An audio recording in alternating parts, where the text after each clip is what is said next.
You know, the stars have aligned. This is your moment. It's time to become a Manila. What? It's just like, I think I'm most nervous about how it's going to be perceived, and I'm curious to see how many people are going to like see or treat me differently after knowing that I've done drag. This is his body, this is his space. I'm just here to, assist. I think it's gonna be a little bit of dark magic that's gonna happen. I've been running from 9 to 5, been biting my tongue for all this time. It's my time to rise, live the life we're proud of.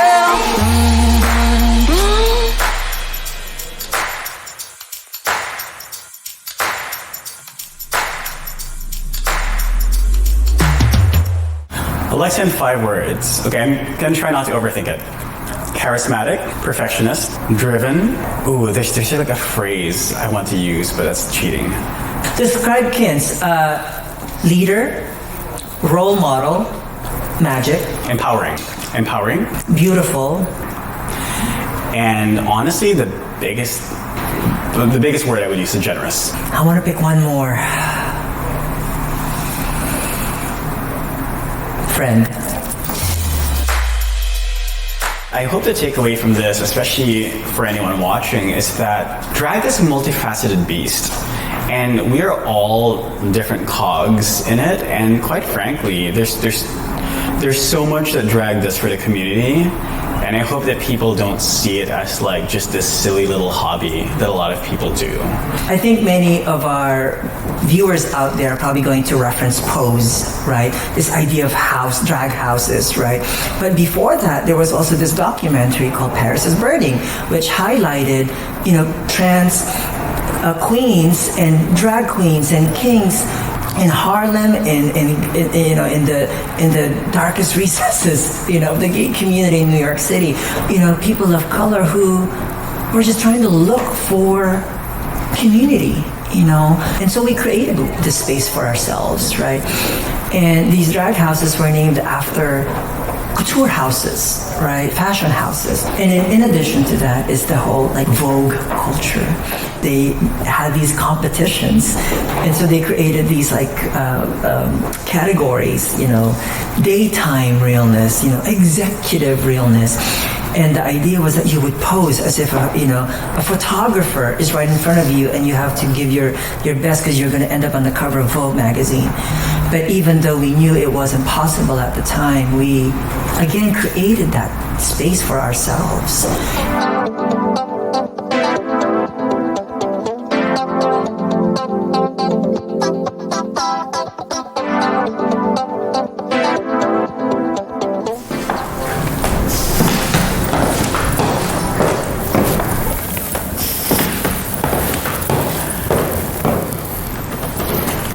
Isa, dalawa, tatlo.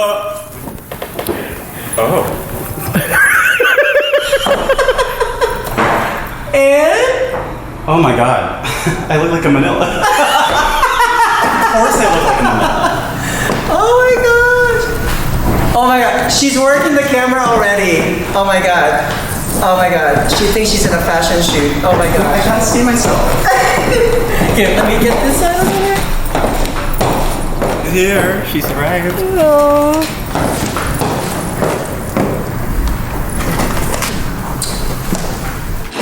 Take your first walk. Yeah. Oh, careful. Walking. I have to relearn how to walk sexy in these. Yes, you're walking like this. I know.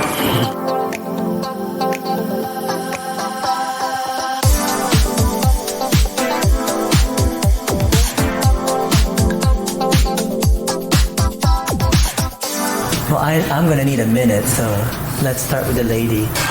How does it feel? It's interesting.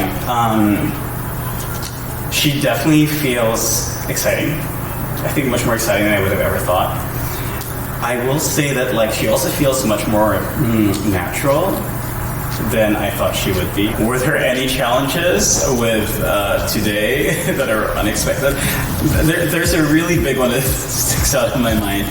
These shoes that I'm wearing, I've worn these a million times. They're very comfortable on me, but it's very different when you are in 3 pairs of hosiery and you have piles and piles of things that change your body weight and proportions.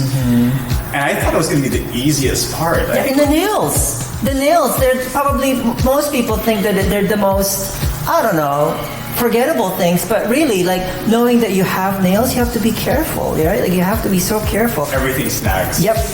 Everything snags. But... And weirdly, I don't think Ayala needs to be a performer. I think she's an it girl, and I think that she's more paparazzi driven than crowd driven. She says she doesn't perform, but clearly she's performative. Different. I'm still discovering a lot of things, but to me, she's elevated. I think part of her allure is the fact that you can't quite get to her, right? She's someone that's talked about.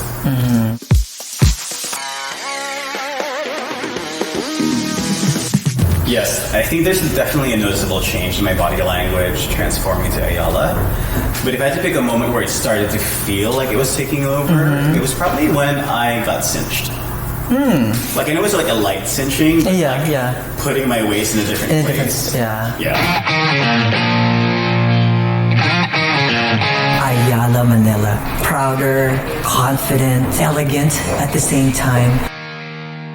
Just when you think you've got everything planned out, right? Like, you can predict these things, and then that aha moment happens, and the world changes.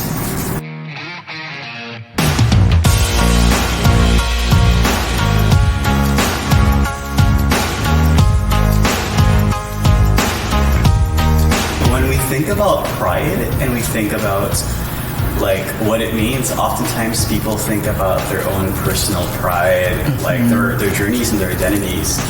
And one aspect I think doesn't get discussed enough is like when we think about lions, we think of a pride of lions. And quite frankly, they're fierce, right? But they're also very community driven. It's really about drawing out that fierceness and tapping into the best resources of the community. When we think about Pride Month and our identities, it's really about tapping into everyone's strengths the best way possible. We've always had our voice. We just need the safe space to scream out loud and proud.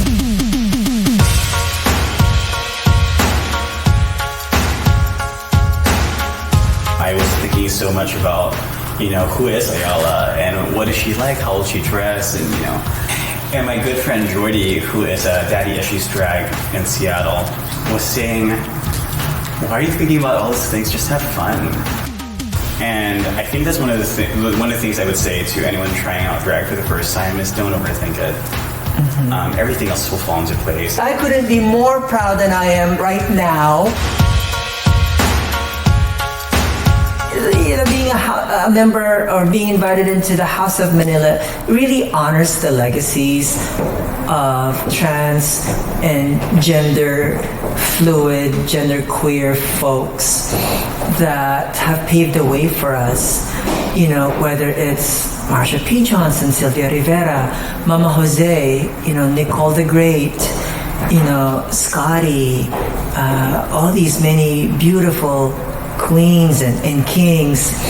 It's about having community, being part of community, being welcomed into a family that you get to choose,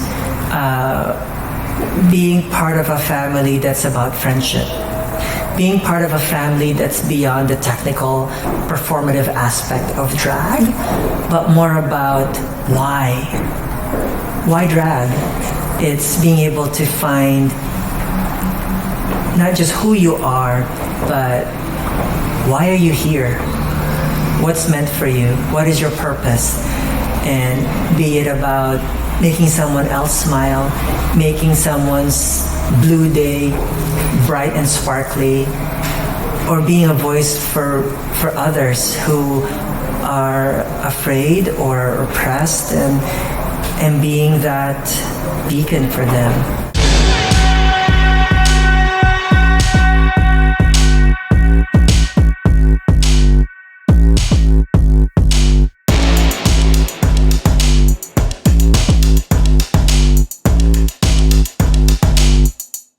If it's not there, then create it.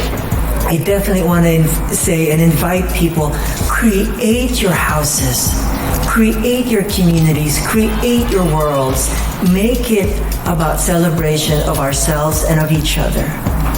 You know, after all, the LGBTQ community is not just a creative community, but one of resilience, you know, one that thrives and that tests time. Like I said, the world is just stage, and I'm just happy to be in the audience just to witness you.